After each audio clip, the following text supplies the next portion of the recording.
What we're going to go over today is the Shopify basics. Okay. When I say basics, I mean basics to adding a product into Shopify. The reason why we're going to go over just the basics is because when I hand you over your website, I want you to know how to add your product and how to edit them into Shopify so that way you're not held hostage.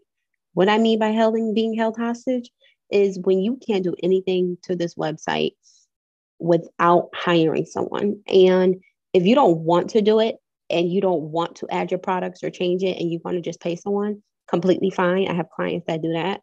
But for the people that don't want to pay for every little thing to have done, this is going to be very helpful for you. So when you add a product, the first thing I would recommend is decide what category or collection this product is going to go in. Collections is pretty much a way to group all your similar products together in one place so that Shopify knows how it is grouped. Here is a mock-up website that I created. I created the 4 other collections. So what I'm just going to show you how to create a collection really quick. You're going to go to create the collection name. So maybe this is blonde bundle deals because I'm going to show you how to add a product.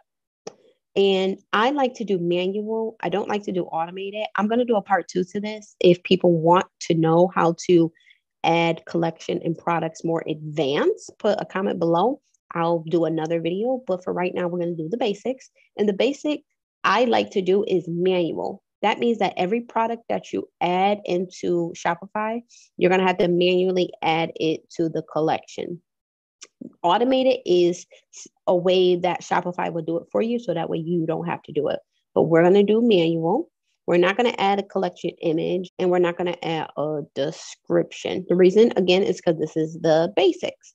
So we're going to do save. Now we're going to add our product. All right, we're going to go to products.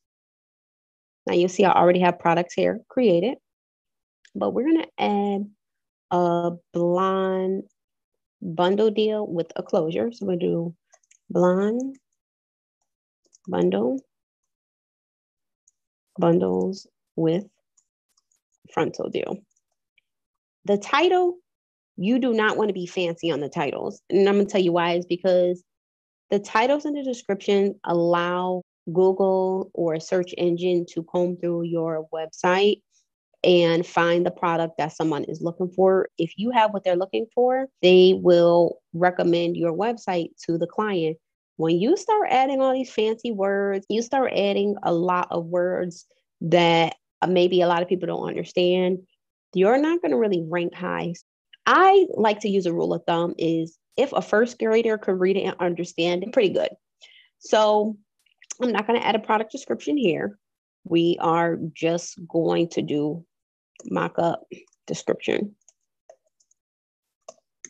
Okay, but this is where you would add the description for the product. Now we're going to add the media. With Shopify, you're able to add video and you're able to add an image, but we're going to just do an image right now. The image that I'm going to use is going to be this one that I screenshotted. I'm going to give you a pro tip. When you do add your images to Shopify, you want to make sure all the images are the same size. So I like to put them in Canva, then bring them over to Shopify.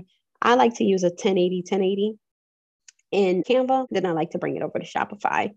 We're going to go into pricing. With pricing, you can add one price or you could add many prices to the product depending on what the product is. Now, in an advanced tutorial, I'll go over pricing and compare at price in depth, but to give you a very general overview of it, price meaning this is what the price is now, and compared at price meaning this is what the price used to be. So for instance, some people will do $400, but now the price is $350. That's going to show up on your Shopify website, and the customer will know this price costs more. We're not going to do that because we have different options for this product. So we're just going to leave this blank. I would say if you included tax on the product, first of all, if you are supposed to be charging taxes, you want to either include the tax in the product or 2, charge a tax separately. If you include the tax in the product already, you are going to want to uncheck this because you don't want Shopify to charge them twice for tax. If you don't include the tax, you're going to want to click it so that way Shopify adds the tax on. If you want a tutorial about taxes, let me know below, but we're just going to keep on moving.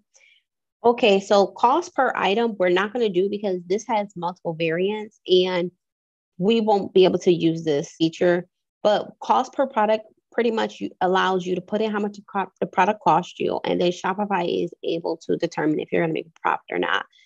However, if you don't know how to actually calculate the cost of what something, your cost of good or service, this is not going to be accurate.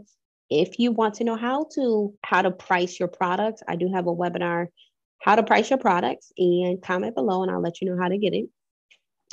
Now we're going to go into inventory. If you have inventory on hand, you can track it here. But however, I don't like to track the inventory because I could pretty much get the inventory quickly from my vendors. So I don't like to track it. However, if you do track it, you can click this for continue selling when out of stock. That means when you don't have any more, the client will be able to purchase it. So I'm just going to uncheck this. This is where you can track how much the product you have per location. So if you have different places that you keep your product at, maybe you have one house where you keep this at, maybe you have another house you keep that at, or maybe you have multiple salons. You could track who has what, but we're not going to track that because we're not tracking inventory. Now, shipping. We are briefly going to go over this. This is a physical product. However, I like to do flat rate shipping when it comes to shipping off my products because it just makes my life easier. And I feel like to make the client life easier as well.